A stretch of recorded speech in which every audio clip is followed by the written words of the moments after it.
Hello everyone. When we finished telling you Bonjour tout le monde. Lorsque nous avons fini de vous parler de l'incroyable tour de la Cité du Paradis, et j'ai eu cette visite littérale en réalité virtuelle et où l'on m'a tellement montré les beaux bâtiments, la compassion de Dieu avec la nurserie, je ne savais pas à ce moment-là que j'approchais lentement mais sûrement de la partie la plus magnifique de cet incroyable voyage. Et comme j'ai été soudainement ramené avec l'ange au sol du ciel, je regardais autour et j'essayais dans mon étonnement de ce que je venais de voir, de tout comprendre, lorsque j'ai réalisé que je n'avais pas vu le grand ange guerrier depuis un bon moment, et donc je l'ai cherché, et je me suis retourné, et j'ai remarqué pour la première fois une légère élévation du sol qui ne s'éloignait probablement pas de plus de 30 à 40 pieds de moi, juste une pente douce, et pendant que je regardais, j'ai vu le grand ange, et il était penché très bas en hommage à une silhouette que je n'avais jamais vue auparavant. Et cette silhouette, face à l'ange, était de profil pour moi. Je ne pouvais pas voir le visage. Nous avons tous été sur une route pavée un jour d'été, et où vous voyez le miroitement surgir de la chaleur de l'asphalte ou de la chaussée devant votre voiture. Le visage de cette personne était couvert de ce genre de miroitement, et j'étais intrigué. Mais pas seulement à cause du miroitement, car aussi beau et magnifique que les anges étaient, cette silhouette face au grand ange était encore plus majestueuse, plus belle, plus magnifique, et c'était différent. Aussi belle que soit la lumière des anges, il y avait une lumière qui s'échappait de cette grande silhouette royale, comme si elle tombait en cascade, comme une fontaine, et c'était une lumière dorée qui sortait de lui et coulait de tous ses côtés, et elle se comportait comme une lumière liquide. Elle coulait comme de l'eau dorée.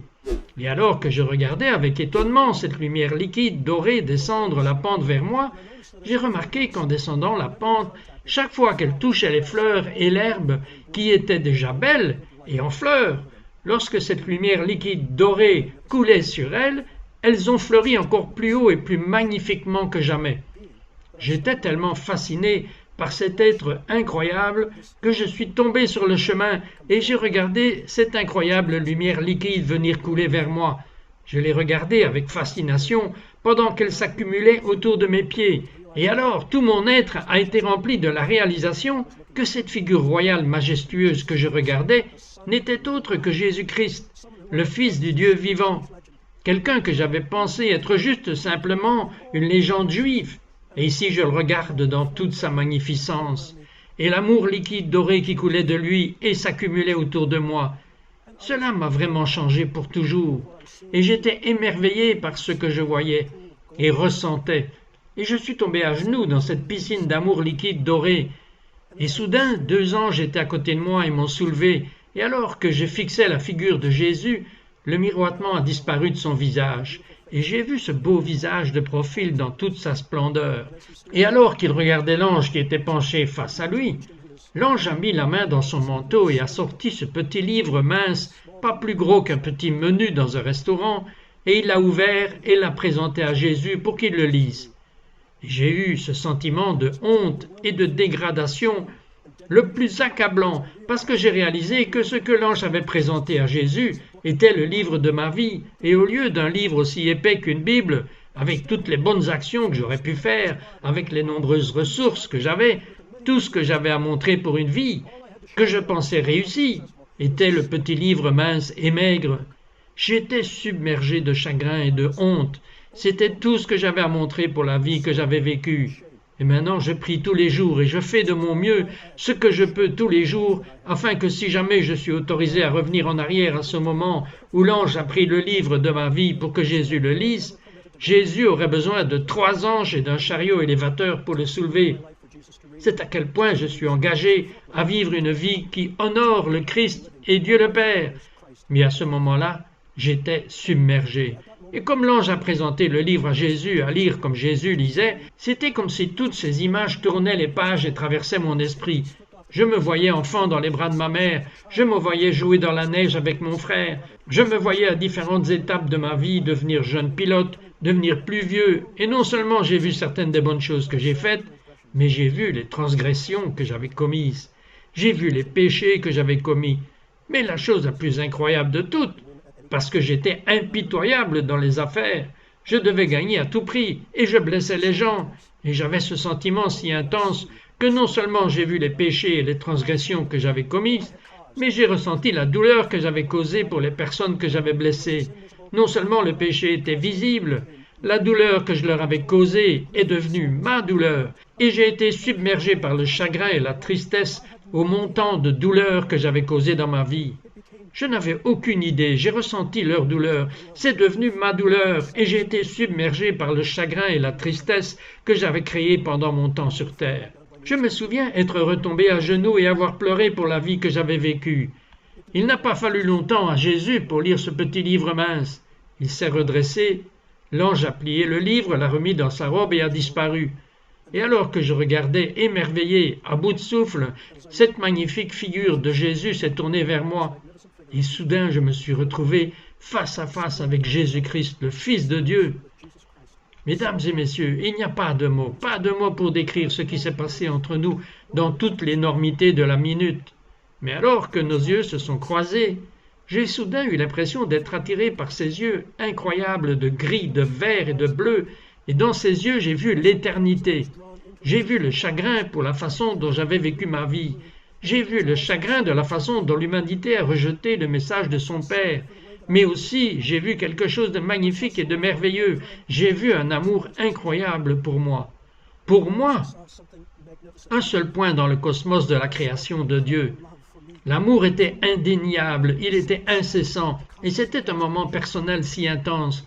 J'ai eu ce sentiment étrange, alors que nos yeux se croisaient, qu'il m'aimait tellement que ce qui m'arriverait à jamais serait irrévocablement changé, et j'étais à jamais à lui, parce que derrière cet amour, dans ses yeux, j'ai vu le pardon pour moi.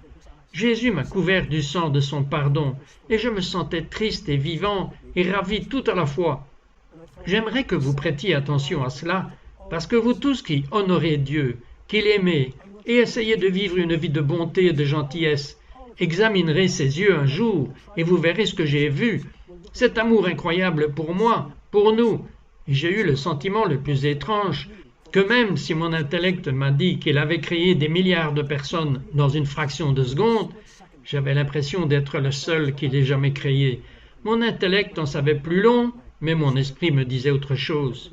Et il y avait cette connexion incroyable entre nous, ce visage majestueux, et ses cheveux n'étaient pas longs comme je m'y attendais.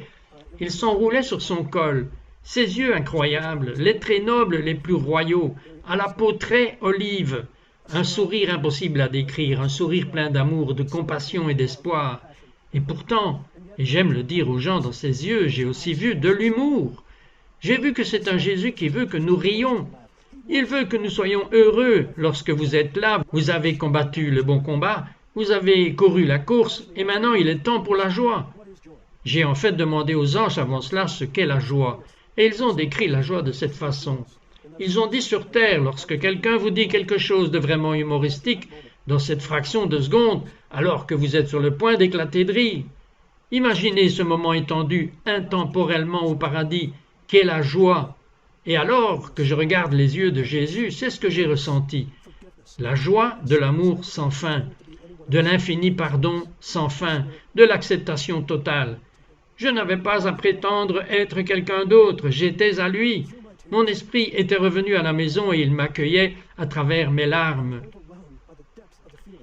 J'ai été submergé par la profondeur du sentiment que j'avais, et je suppose que les restes du sentiment, que je l'avais renié toute ma vie. Et pourtant j'étais ici devant lui, un endroit où vous tous, si vous l'honorez, serez.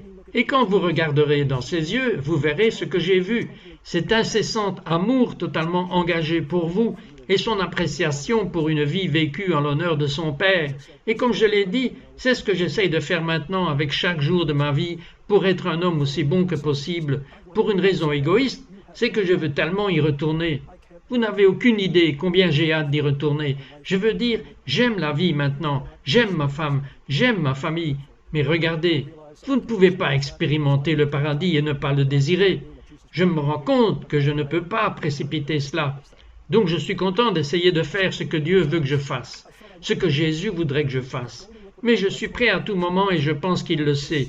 Mais comme je le regardais dans les yeux, et j'ai senti que je devais me rapprocher de cet amour liquide doré dont j'ai parlé il y a 7 minutes, qui est si intrinsèque que je devais en avoir plus. Et donc j'ai commencé à ramper vers lui jusqu'à cette légère montée. Et pendant que je le faisais, il avait sa main droite sur sa main gauche, et alors qu'il me souriait, il a déplacé sa main de cette façon, et j'ai pensé, peut-être à tort, qu'il me faisait signe d'avancer. Alors j'ai commencé à monter plus vite la pente vers lui, mais soudainement il a levé la main dans un ordre précis d'arrêter, et tout mon être est tombé, parce que je sentais que je devais m'approcher le plus possible de lui, et je persistais. J'ai essayé de ramper encore plus près, et cette fois, sa main s'est levée encore plus haut dans un ordre indubitable de s'arrêter. Et alors qu'il faisait cela, j'ai ressenti son amour. Il était clair qu'il me refusait la possibilité de m'approcher davantage. Et alors qu'il levait la main, j'ai vu la chose la plus incroyable. Alors qu'il levait la main, l'ourlet de sa manche glissa en arrière sur sa robe, et là, à travers le trou dans son poignet, je pouvais voir la lumière brillante de son corps.